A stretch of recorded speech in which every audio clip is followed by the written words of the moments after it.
धैर्यवान व्यक्ति 90% परिस्थिति को अनुकूल कर लेता है। कोई भी प्रतिकूलता में पहली आवश्यकता होती है धैर्य की, जो सब कुछ 90% अनुकूल कर देता है। इसलिए जमाने की बुराई हम कब तक करेंगे? जिस क्षेत्र में जाओगे, कोई आपसे राग करेगा, कोई आपसे मोह करेगा, कोई आपसे आसक्ति करेगा, कोई आपसे द्वेष करेगा, कोई आपसे नफरत करेगा, कोई आपको लूटेगा, कोई आपकी उपेक्षा करेगा, किसी को आपकी परछाई तक पसंद नहीं होगी जबकि कुछ नहीं बिगाड़ा हो, और कोई मर रहे होगे, रो रहे होगे आपके लिए, आपकी प्रतीक्षा। तो ये सब यही रंग है जगत का। लेकिन वैश्विक काम के लिए जो व्यक्ति निकलता है, तो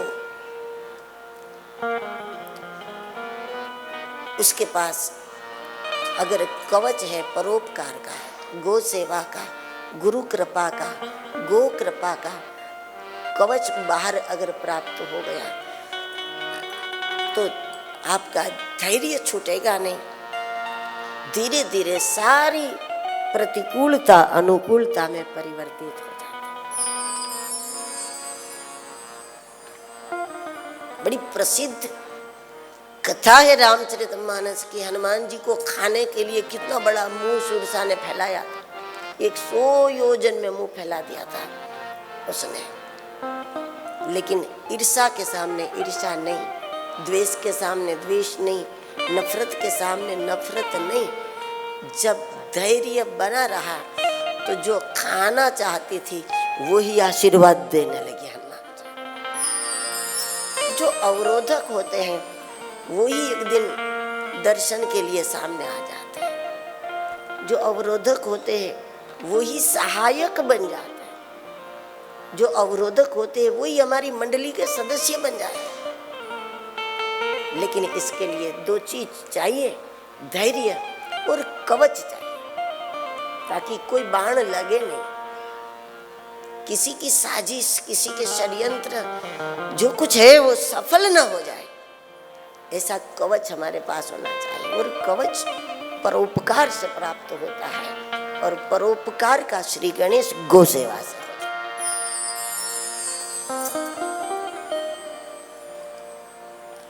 अपनी आत्मलिंग का नियमित चिंतन करने वाला व्यक्ति, नियम से उपासना करने वाला व्यक्ति भीतर से कवच प्राप्त कर लेता है, ताकि भीतरी भटकाव, भीतरी विघ्न क्या है, पिछले जन्मों में जो कुछ करके आए ना, उधर हमारी वृत्ति चली जाती है, वो भीतरी विघ्न है।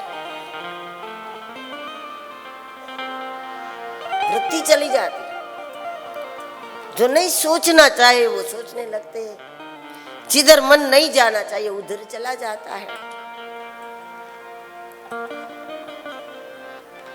हमारी वृत्तियों पर हमारा नियंत्रण नहीं है। वो किसी भी उम्र में भोग विलास की ओर हमारी वृत्ति गति कर लेती है, क्योंकि पिछले जन्मों में जो कुछ किया है उसके संस्करण पड़े हैं। आप खेत में गेहूं बोया हो और गेहूं को पानी देते हैं ना, तो उसमें जून में जो बोया था वो सब निकाल दिया, वो भी थोड़ा थोड़ा निकलता है नहीं, क्योंकि आपने जून जुलाई की बारिश में बाजरा बोया था, वो तो ले लिया आपने, नवरात्रि में हो गया, और नवरात्रि के समय वो फसल भी निकल गई।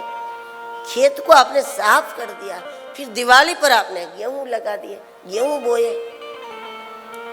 लेकिन जब गेहूं को आप पानी देते उसमें कोई कोई पौधा बाजरे का भी निकलता है, क्योंकि पहले बोया था ना, उसके बीज पड़े हैं।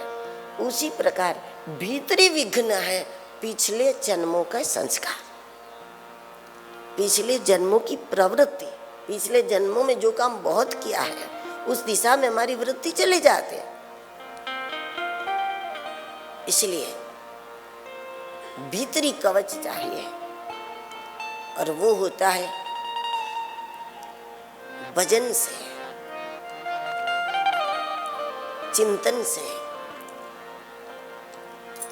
जब वैश्विक काम करना था कृष्ण को, 11 वर्ष की उम्र में देश के दुश्मन को खत्म करना था, संस्कृति की रक्षा करनी थी, भूमि का भार मिटाना था, और 7 वर्ष की उम्र में गोवर्धन उठा करके दुनिया को दिखाना था कि अगर गायों की सेवा करोगे तो हर असंभव संभव हो सकता है, जो चाहो हो सकता है। दुर्भाग्य सौभाग्य में परिवर्तित करती है गौ माता।